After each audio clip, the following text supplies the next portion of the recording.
Olá pessoal, vamos agora fazer questões que trabalham direito das coisas. Acompanha comigo na tela. Com a ajuda de homens armados, Francisco invade determinada fazenda e expulsa dali os funcionários de Gabriel, dono da propriedade. Uma vez na posse do imóvel, Francisco decide dar continuidade às atividades agrícolas que vinham sendo ali desenvolvidas, plantio de soja e de feijão. 3 anos após a invasão, Gabriel consegue, pela via judicial, ser reintegrado na posse da fazenda. Quanto aos frutos colhidos por Francisco durante o período em que permaneceu na posse da fazenda, assinale a afirmativa correta. Primeiramente, como é que se caracteriza a posse de Francisco? Francisco é um possuidor de má-fé. Por que possuidor de má-fé? Porque ele sabe que está possuindo de maneira ilegal. Ele conhece o vício, conhece a ilegalidade que mina a sua posse. Temos, assim, um possuidor de má-fé. E a grande questão que se coloca é: terá ele, possuidor de má-fé, direito aos frutos gerados pelo imóvel? Como é que fica a questão dos frutos diante do exercício de uma posse de má-fé? Acompanhe comigo na tela. De acordo com o artigo 1216 do Código Civil, artigo 1216, o possuidor de má-fé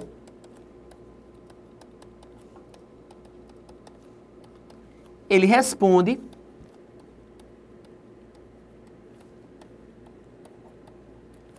pelos frutos colhidos, percebidos e pelos que, por sua culpa,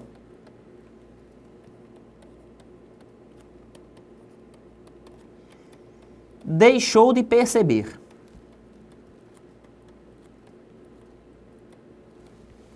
Então, observem.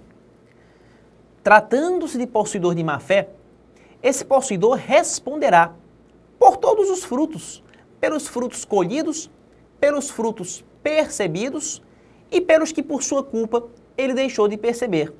Traduzindo, se o possuidor de má-fé arranca o fruto da árvore, ele vai responder pelo seu valor. Como também, se o possuidor de má-fé deixa o fruto apodrecer na árvore, vai responder pelo desperdício. Então a lei não tem boquinha com possuidor de má-fé. Pelo contrário, ela responsabiliza esse tipo de possuidor por todos os frutos, pelos frutos colhidos, pelos frutos percebidos e pelos frutos que por sua culpa ele deixou de perceber. Tranquilo. Entretanto, mesmo havendo má-fé de quem possui, uma coisa é certa. Para que esses frutos fossem gerados, ele teve que realizar algumas despesas, as chamadas despesas de produção e de custeio. E vale ressaltar que essas despesas de produção e custeio, no final das contas, elas terminam revertendo em proveito do proprietário. Lógico, o proprietário ele vai receber seu imóvel mais valorizado diante das despesas que foram realizadas pelo possuidor de má-fé. Como a nossa lei é contrária à ideia de enriquecimento sem causa, a lei condena o proprietário a ressarcir o possuidor pelas despesas de produção e de custeio. Interessante isso. Embora o possuidor de má-fé deva responder pelos frutos, em contrapartida, joga na tela, ele terá direito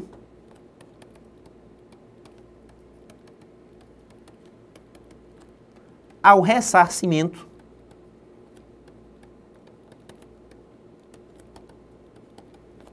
das despesas de produção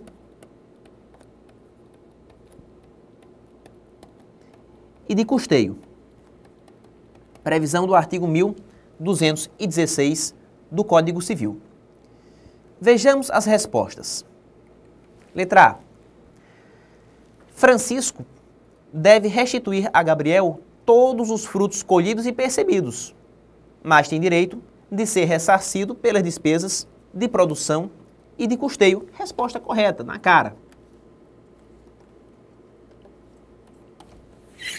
Letra A. Vejamos o que diz a proposição B. Francisco tem direito aos frutos percebidos durante o período em que permaneceu na fazenda. Ele não tem direito, pelo contrário, ele tem que responder por esses frutos, seja entregando-os em espécie, seja ressarcindo o seu valor. Equivocada, por isto, a proposição B. Vejamos agora a letra C.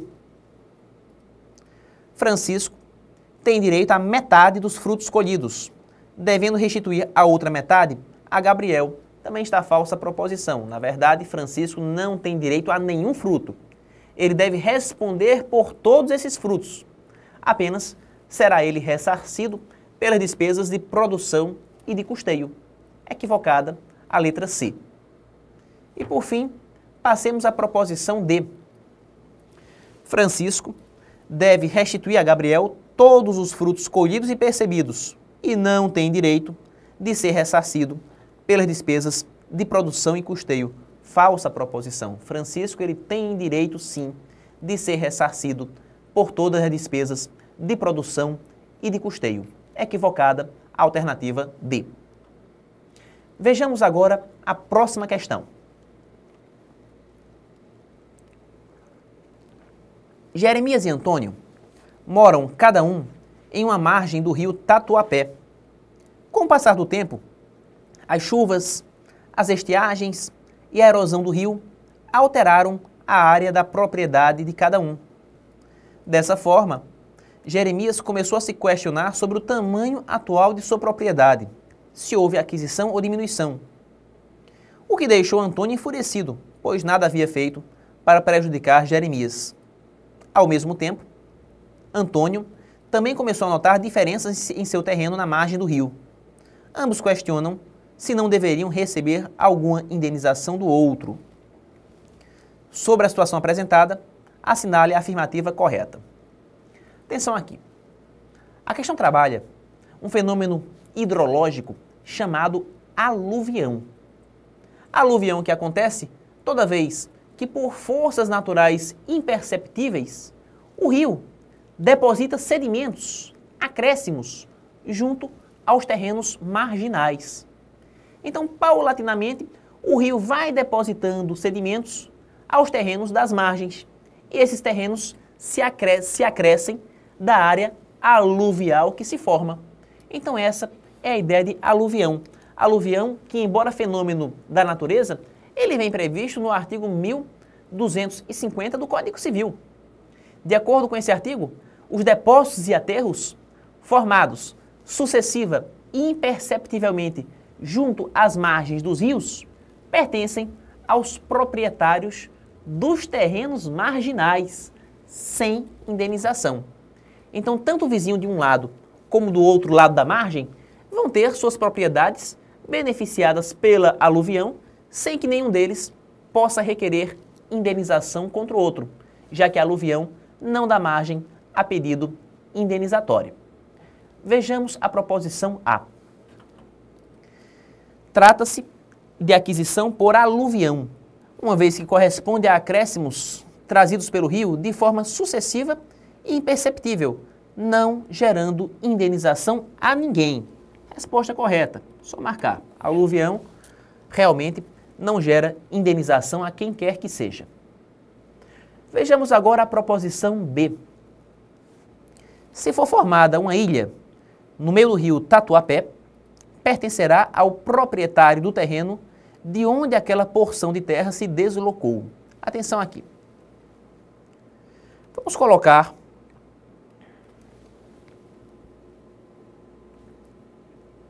em um gráfico, aqui no meio um rio,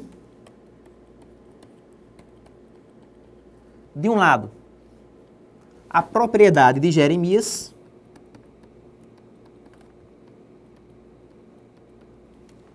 e de outro lado a propriedade de Antônio. Imaginemos agora que exatamente no meio do rio traçar uma linha divisória.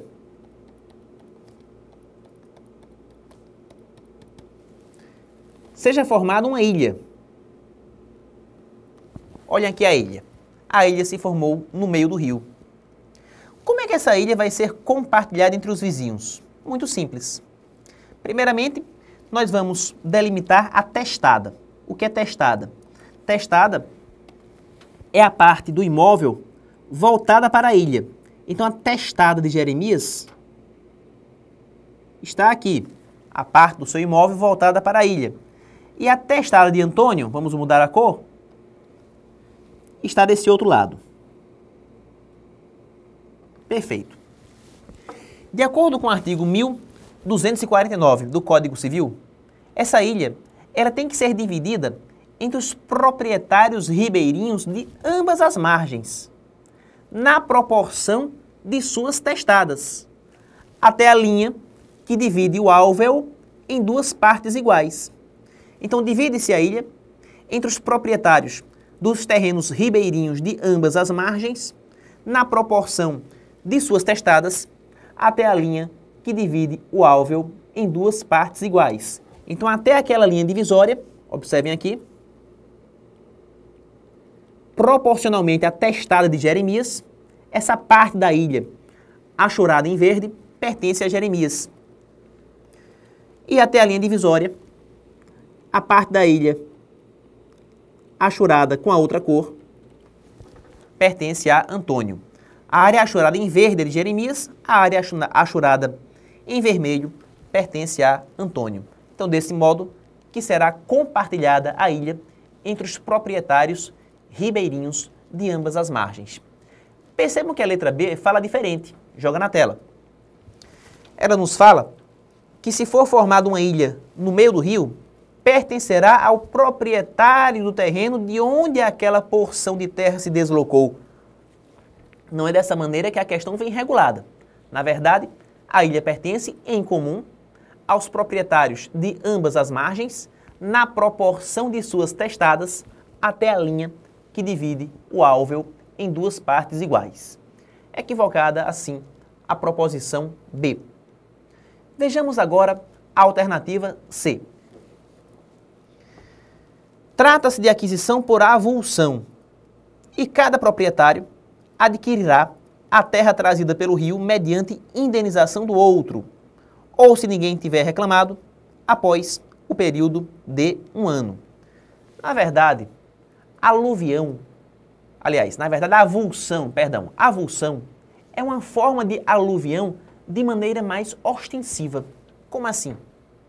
Imagine que por conta de uma enxurrada, de uma força natural violenta, uma porção de terra se desloque de um terreno e se incorpore a outro. Estão percebendo? Por força natural violenta, uma porção de terra veio a se destacar de um terreno e a se incorporar em outro terreno. Aí nós teremos visivelmente o fenômeno da avulsão. Não é o caso que a questão trabalha. Observem comigo. Lá na questão eles dizem, com o passar do tempo, chuvas, estiagens e erosão alteraram a área da propriedade de cada um.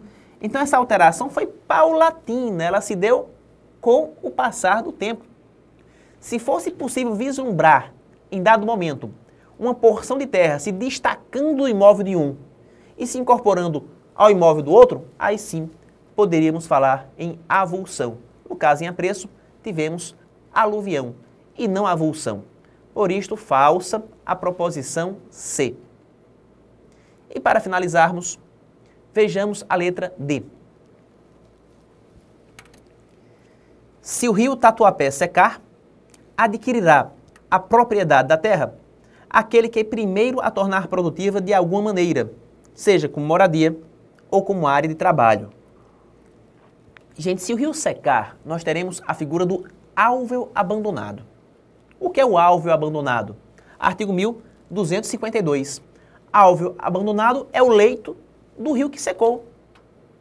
E a ideia é que esse álveo que foi abandonado com a estiagem, com a seca do rio, tecnicamente, ele passa a pertencer aos proprietários marginais de ambos os lados. na proporção de suas testadas até a linha divisória. É a mesma solução que se dá à formação de ilhas. Então, o alvo abandonado ele passa a pertencer aos proprietários marginais de ambas as margens, de ambos os lados, na proporção de suas testadas até a linha divisória. Joga na tela. Imaginemos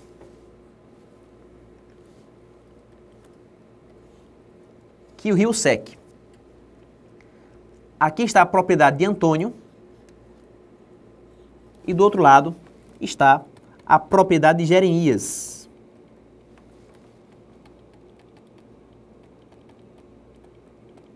O rio secou. Então, primeira providência, traçar a linha divisória do álveo, que divide o álveo em duas partes.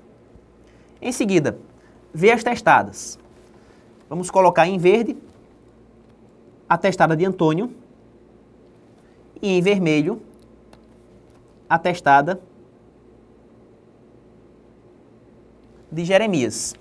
Então percebam, até a linha divisória, a área que se forma diante do alvo abandonado do lado de Antônio pertence a Antônio. Antônio passa a ser proprietário desta área aqui, achurada em verde. Já o alvo abandonado até a linha divisória, que se situa no lado de Jeremias, pertence a Jeremias. Jeremias, ele passa a ser dono dessa área daqui. Então, desse modo que se faz a divisão do alvo abandonado entre os proprietários ribeirinhos de ambas as margens. Equivocada, por isto, a proposição D. Vejamos agora a próxima questão. Alexandre, pai de Bruno, celebrou contrato com Carlos, o qual lhe concedeu o direito de superfície para realizar construção de um albergue em seu terreno e explorá-lo por 10 anos, mediante pagamento da quantia de R$100 mil. Passados 4 anos, Alexandre veio a falecer. Diante do negócio jurídico celebrado, assinala a afirmativa incorreta. O foco da questão está aqui em direito de superfície. Meus amigos, o que se deve entender por direito de superfície, hein? Superfície nada mais é do que um direito real, pelo qual o proprietário de um terreno concede a um superficiário o direito de construir e plantar por um certo período de tempo. Portanto, nós temos aqui um proprietário, que nós chamamos de concedente, que vai ceder para o superficiário, que é a outra parte, a prerrogativa de construir ou plantar em seu imóvel por um tempo determinado. Para visualizar melhor, joga na tela.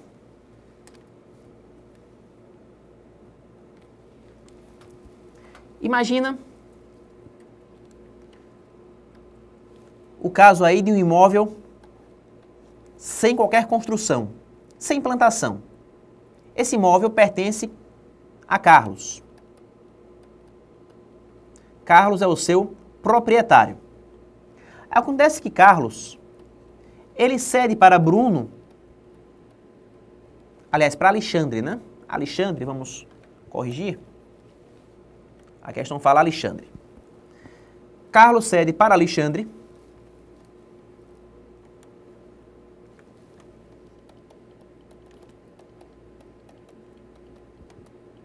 as prerrogativas de construir ou de plantar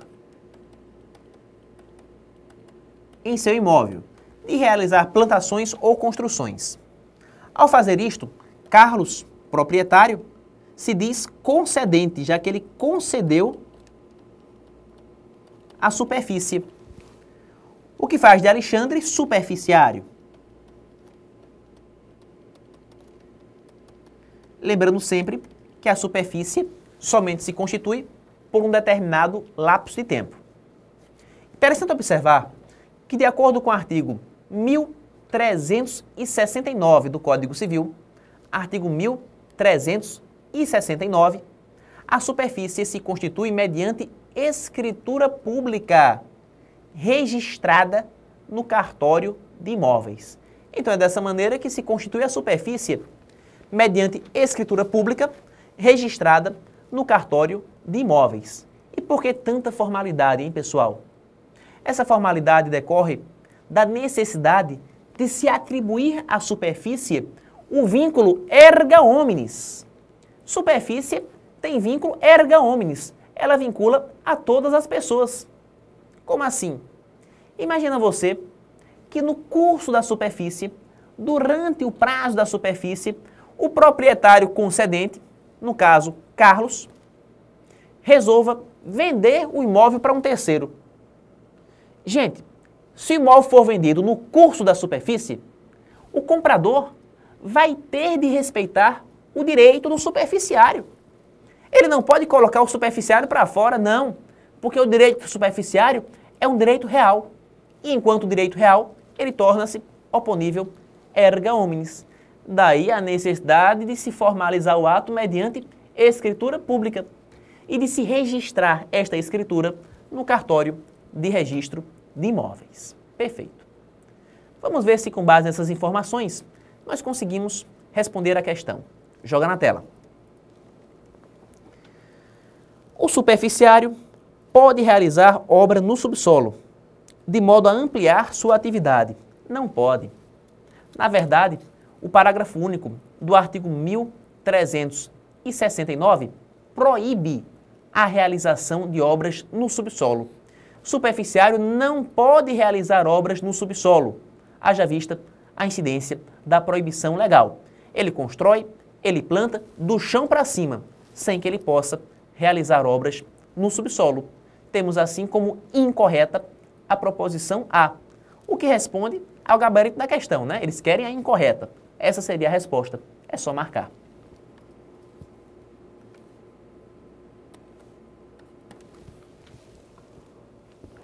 Passemos à proposição B. O superficiário responde pelos encargos e tributos que incidirem sobre o imóvel. Correta a proposição. Todos os débitos fiscais, todos os encargos, todos os tributos incidentes sobre o imóvel, realmente eles correm por conta do superficiário. Cabe, portanto, ao superficiário recolher os tributos. É o que diz o artigo 1371. Correta, portanto, a proposição B. Passemos agora à assertiva C. O direito de superfície será transferido a Bruno em razão da morte de Alexandre. Imaginemos aqui, que Alexandre venha a morrer no curso da superfície. Durante o período de superfície, Alexandre morre. Mas deixa um filho chamado Bruno. A grande questão que se coloca é: superfície é transferida ao herdeiro? Ela passa ao sucessor causa mortis? Passa. De acordo com o artigo 1372, o direito de superfície transmite-se aos herdeiros. Portanto, diante da morte do superficiário, os seus herdeiros eles podem prosseguir no exercício da superfície. Correta, portanto, a proposição C. E por último, vejamos a letra D. O superficiário terá direito de preferência caso Carlos decida vender o imóvel.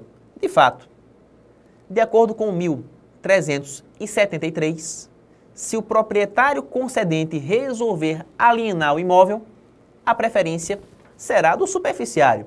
O superficiário terá preferência face a terceiros diante da decisão do proprietário que resolve vender o imóvel a outra pessoa. Correta, portanto, a proposição D. Vejamos agora a próxima questão.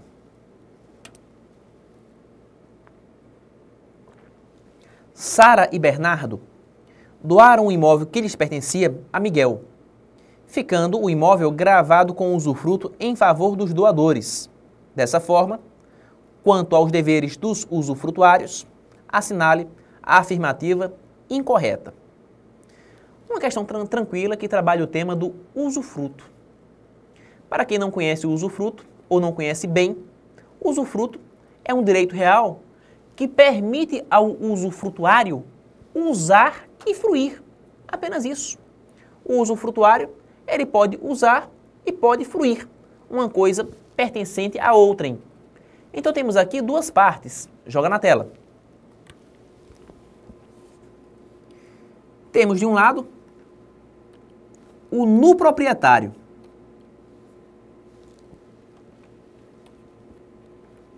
Nuproprietário é aquele que cede o bem em usufruto. E de outro temos o usufrutuário.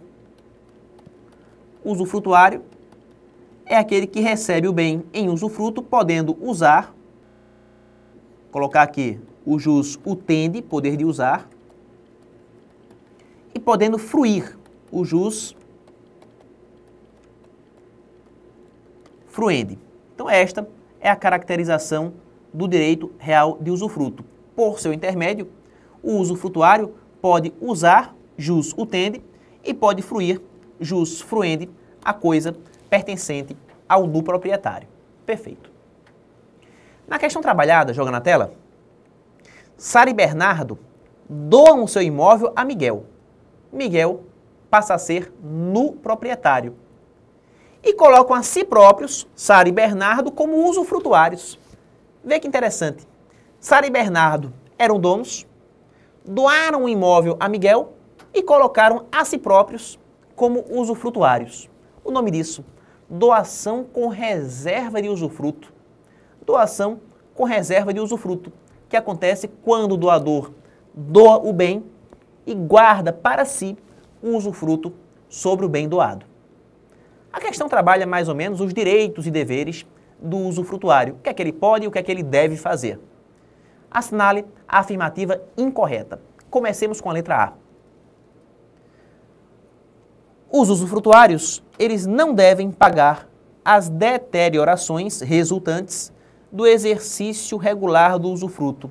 De fato, o usufrutuário não deve pagar essas deteriorações naturais e que resultam do exercício regular do usufruto, o que corresponde na prática ao desgaste ordinário do bem.